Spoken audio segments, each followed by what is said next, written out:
Hi, my name is Andrew Rafferty, and for my digital share fair, I was going to talk about how to design just a holistic course or lesson using the information we've gathered from the course. First things first, you got to start with a strong classroom culture.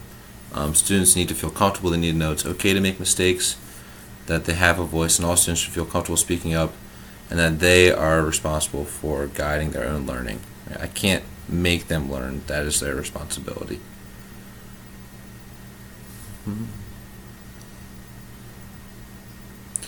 Alright, students need to make their own learning goals first. So this needs to be an integral part of the course.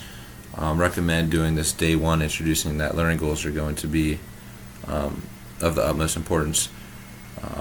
They need to be specific and measurable. They can make learning goals, what do they want to learn, and then their performance goals, what do they want to complete. And they need to come up with short and long-term goals. Throughout the course, students need to make sure that they're documenting their progress.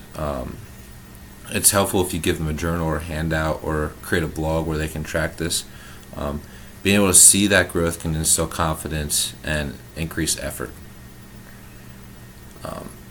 Be transparent with students. They need to know what they should be working towards. It's tough to ask them to just blindly work without telling them or showing them where they're going to end up. And rubrics are very helpful for this. Okay, so for student practice, you need to emphasize effort. It's okay to make mistakes. This is where we should be making mistakes. And as they make mistakes, students should be self-evaluating themselves, using the rubrics and checklists to see what they did wrong. If you can, try to integrate technology into the course as much as possible. Now make sure it benefits the course. It's not just there for technology's sake. Make sure it's safe for the students, and if they do use any outside sources, they need to cite them. Alright, this hit me a lot as a chemistry teacher. I don't use rubrics as much as I think I should. They should be given at the onset of every new lesson. Even for independent practice when we're doing mathematical equations like volume, pressure, and temperature formulas or stoichiometry. Try to pick the correct form of assessments. We have a bunch of tools out there.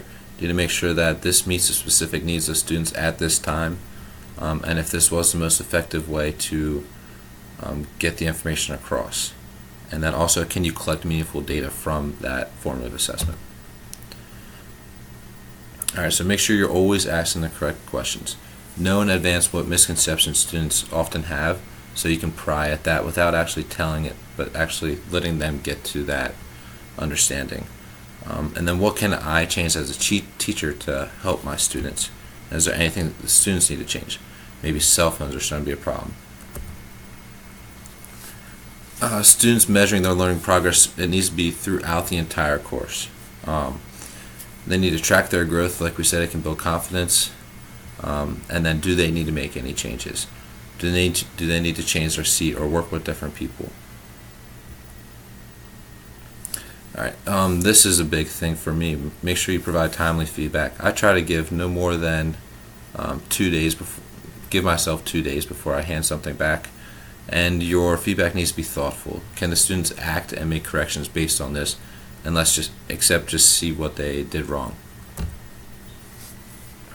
Okay, so yes, like I said, that feedback needs to be thoughtful. Spend the time to do it. I know we want to get it back as fast as possible, but it can't just be yes or no, right or wrong. And then talk with the students about it. Have an honest conversation. What did they like? What did they not like about the assessment? How can we make it better for the future? When you're collecting this relevant data, make sure you're acting on it. So, what did the students get right or wrong? And then how can we correct that? And why did they get that wrong? If you use something like Fluebrew, Schoology, or Google Classroom, there's a bunch of good ways for them to track how students are doing on particular questions. And then act on this data. All right, it needs to be quick. So address the concerns, correct the misconceptions, show the students, okay, 84% of you got this wrong. Let's see if we can correct that. And then who understands this now?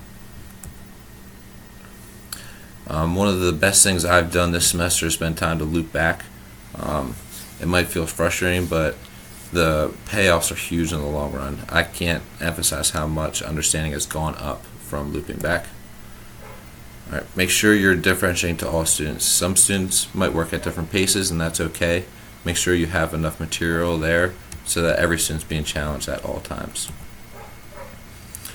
All right, and then make sure at the end your summative assessment fits and is not a surprise for what the students have already been doing. Okay, they should not know what the exact questions are, but they should know the problems they're going to solve. Okay, and then student reflection. This should be consistent throughout the course. Okay, was there issue with effort or was it with understanding? And instilling this can create some lifelong learners. Okay, then you need to reflect yourself. Did I do my best in teaching that lesson? Was my feedback to them helpful? Did it help them get to where I wanted them to go? Did I use time wisely? And then what changes will I make for next semester or next year? Because we always want to make changes and grow and improve our course. And then you have one last correction. So before you move on to the new learning goal, try to clarify any final mistakes. You want that learning to last. Maybe you have a summative final at the end of the course. Okay, just because the unit is over doesn't mean the learning is over. Alright, and that is my slideshow. I hope you enjoyed it. Thank you.